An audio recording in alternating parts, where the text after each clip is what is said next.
We've reached our final, yet what we believe to be the most important strategy for a successful marriage.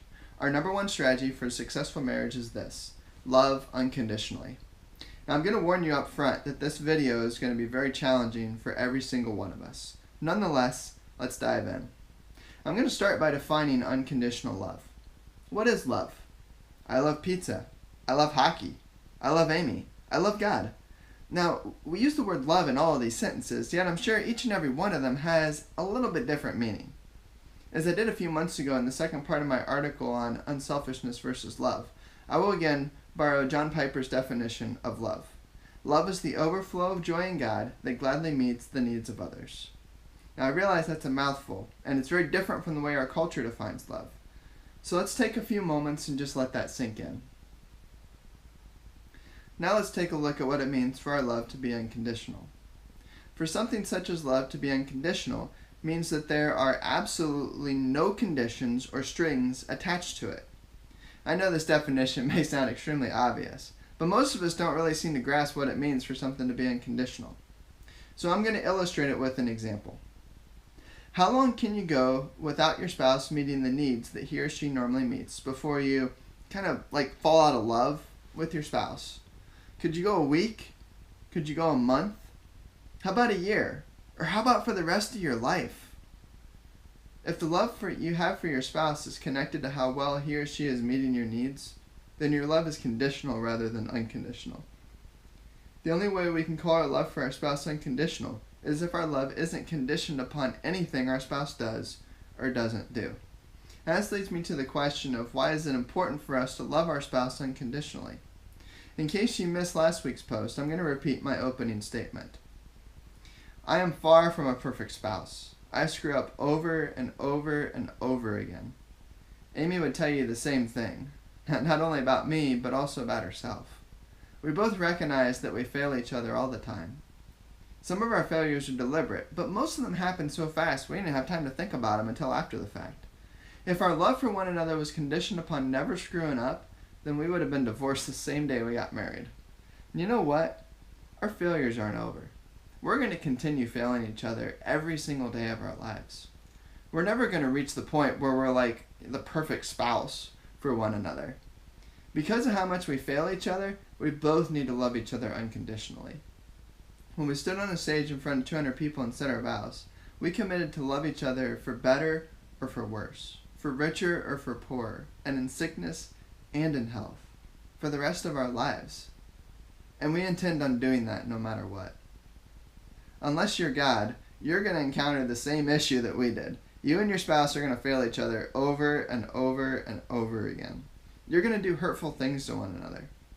And if your love for your spouse is conditioned upon him or her being perfect, then your marriage is just going to be doomed from the start. How can we really love our spouse unconditionally? And my short answer to this question is that, well, we really can't. At least we can't do it alone. I don't know about you, but in order for me to really grasp a concept, I need to see an example of it in action.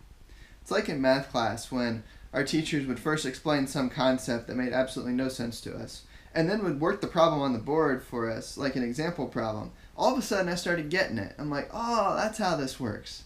Unconditional love is no different. I need to see it in action first. So this leads me to my first idea for how we can love our spouse unconditionally. And that is to experience what it's like to be loved unconditionally, to have an example problem in front of us. Now, I'm not saying that we need to expect our spouse to go first in loving us unconditionally, because, well, it probably isn't going to happen, just a guess. I'm also not saying that we need to do something really dumb, like enter into a marriage relationship with someone who does love us unconditionally, and then divorce ourselves from that person so that we can go marry someone else and then show that person what love unconditionally looks like. That'd just be ridiculous. Instead, what I'm suggesting is that we go to the author of unconditional love, that we go to God. According to the Bible, God's love for his people is unconditional. If that's the case, then there's absolutely nothing his people can do to separate themselves from his love. It's only when we've experienced God's unconditional love that we're able to unconditionally love our spouse. And my second idea for how to love our spouse unconditionally builds upon the first one. Once you've experienced God's unconditional love, allow that love to just spring forth from your heart toward your spouse. The hardest times to demonstrate unconditional love are the times when your spouse hurts you the most. But it's precisely under these circumstances that your unconditional love for your spouse can shine the brightest. Now, before I wrap up, I have one final thing that I want to touch on here. And that's about what happens if your spouse cheats on you. And the reason that I bring this up is because I'm pretty sure that some of you who are listening to this video have been in marriages where your spouse has cheated on you. Then again, maybe you're the one who's cheated on your spouse. What do you do in those situations? How do you continue to love unconditionally? Or are you even called to continue to love unconditionally? Now, when I'm talking about cheating on a spouse, I'm not just talking about a physical affair. Those are certainly one type of affair that can happen, but there's also emotional affairs that can take place. And all types of affairs, whether they're physical or emotional, can be hurtful to both you and to your spouse. So how do you unconditionally love your spouse in these situations? Unfortunately, I don't have a silver bullet answer because every situation is different. However, what I will say is that I don't find anything in the Bible that says God ever calls us to cease loving people, including our former spouse, unconditionally. But that unconditional love is certainly going to look a lot different after divorce than it looked when you were married.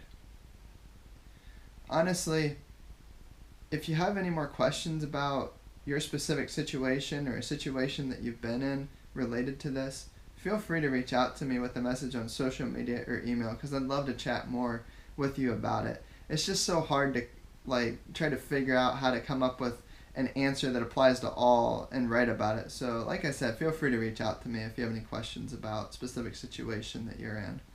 And this really wraps up our series on the 5 strategies for a successful marriage. I hope throughout this series you've been able to take away a few ideas for how to apply these strategies in your marriage. And if you'd like to hear more about any of the 5 strategies, if you'd like me to go more in depth on them, or if you'd like me to even present 1 or 2 more strategies that have worked for us, feel free to drop me a note on social media or via email, because I love hearing your feedback. And lastly, if you got any other topics you'd like to hear more about, I'd love to come alongside you in exploring them. Feel free to drop me a note with your topic or topics.